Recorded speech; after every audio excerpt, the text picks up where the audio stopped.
Okay, so the past couple videos we have focused a little bit more on the nursery and getting that up and running and getting plants to the hardware store and all of that. So I thought it'd be fun today to check in with the girl goats and Silas, our buck, and just kind of do an overview on where we are with all of them this spring, maybe new additions.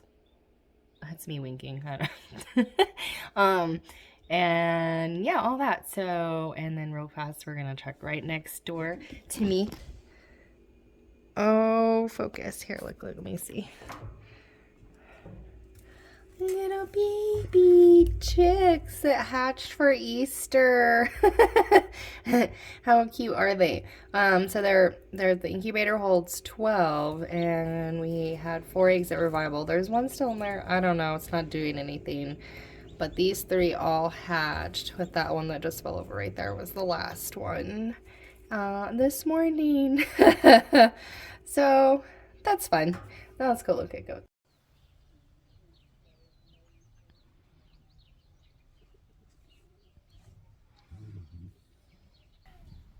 Okay, so this is Silas, and he is our buck right now, our only buck. Obviously we have 2 baby bucklings, but he is the one that we got specifically for our breeding, and he is, look how handsome he is. But not only is he very handsome, he is also very mild-tempered, which I think is a good quality for handling him and everything. So the other day I pulled him out, and he just he just let me trim his hooves while he like munched on some grain. He didn't even like devour, the ladies devour all that stuff. He just kind of like picked at it and let me trim. He the only goat I have that I can get away with trimming, just kind of like standing there. He's a good guy. But I digress. So we are getting another buck from Desert Willow Farms, and I think I have mentioned him before. Anyways, his name is Rico Suave. So we'll be getting him at the end of the month, and he has great genetics behind him, and he's just gonna make super gorgeous babies. So he's coming, and so we chose these Mini Nubians because they're smaller, so a little easier to handle.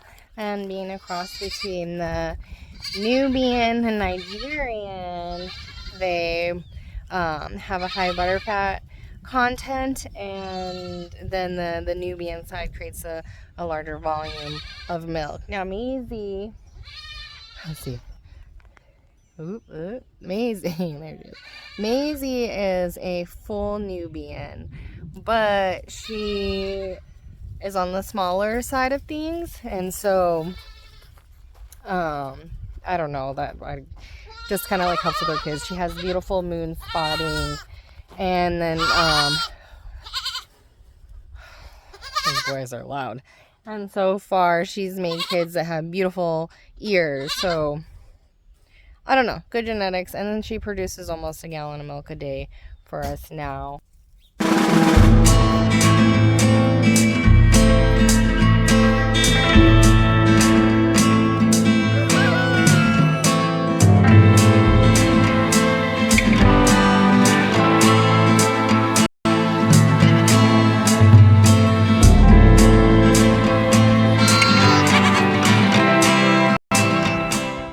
Okay, so here's our 2 blacklings, and if I try to be in there filming, it would just be madness. So they're still getting a bottle once a day now. They just went down to once a day. They're doing really well in their condition. Beautiful bucklings. So this black one here is Iris's, and he has blue eyes, and he is a 4th generation Mini Nubian. So if we can't sell him or we have to hang on to him, I wouldn't be opposed, keeping him around for a couple breeding seasons. He has beautiful top line, and I guess that brings me to my next news, which is we are getting a pregnant goat from Oregon, of all places. It's very, very crazy. So the lady that I got all my other goats from Desert Willow Farms, and she's in Phoenix area, contacted me and said that she's getting this goat and then a transporter and want to go in on transportation fees, because this lady also has another higher generation Mini Nubian who is pregnant. So Jen and I went in on this goat. So we're getting a pregnant goat at the end of the month. So it's crazy. We're crazy. So at the same time, I'll pick up Rico Suave, and it'll be good times. But let me explain in the shade, because it is getting warm fast around here.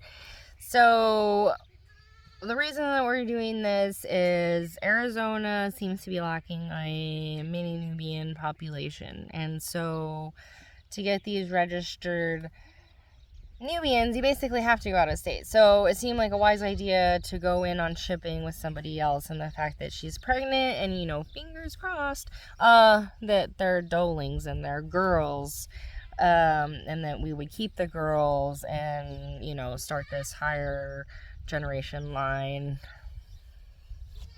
Anyways, so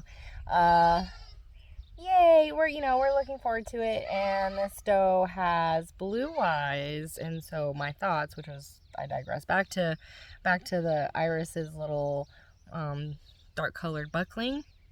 He has blue eyes, and I can kind of see, right, like this other one with blue eyes, and that maybe we can get better, more blue-eyed kids. The only thing wrong with this doe that we're getting is her ears are imperfect, but that's easily fixed. And then I just heard someone yell my name. I guess I better go check that out.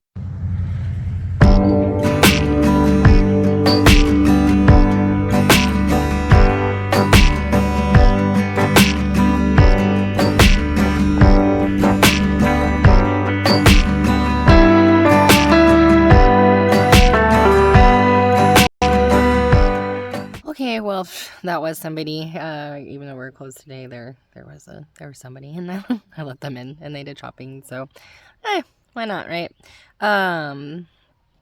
So where I was going with all that, we're adding to the herd. We're trying to make smart choices.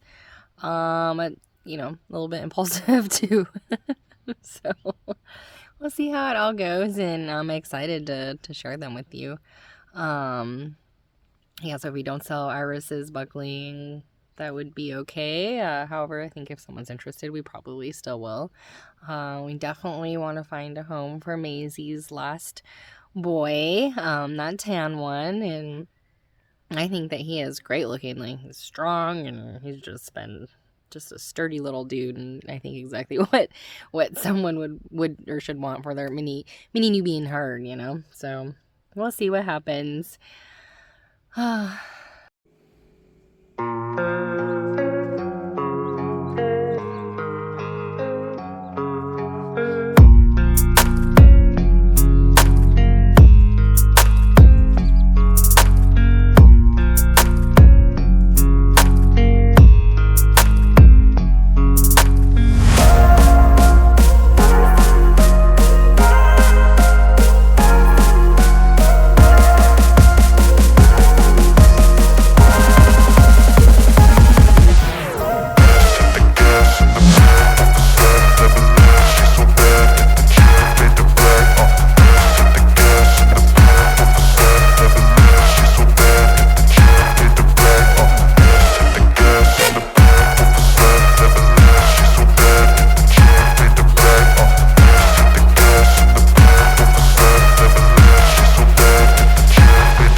Maisie here, that is the biggest reason I think I might have mentioned, but this is why we have milking goats. And so part of why looking for these registered goats is because then you can like trace their lineage and see how the udders and how much milk was produced by, you know, past parents. And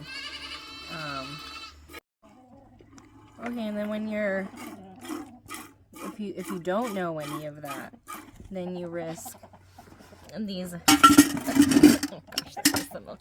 But you risk these. You see how she has very nice, oh, she's not used to me touching her this way, very nice attachments up here. They're real wide. It's just beautiful, and she milks out real easy. She does have this weird teat from her first baby, but all in all, just a solid udders that are gonna last for years to come. And that is something that we're gonna be looking for when we get goats. So I know like the blue white thing is nice and everything, but first and foremost in all of our goats is that they come from solid milking lines, good milking lines. All right, well, I guess that's it. I'm gonna finish trying to milk her up before she finishes her drink, because then she gets a little cantankerous. So see how weird that one teat just like, it's like you gotta get this dual. Anyways, it's all good. I hope you have a lovely week. I'll see you next time.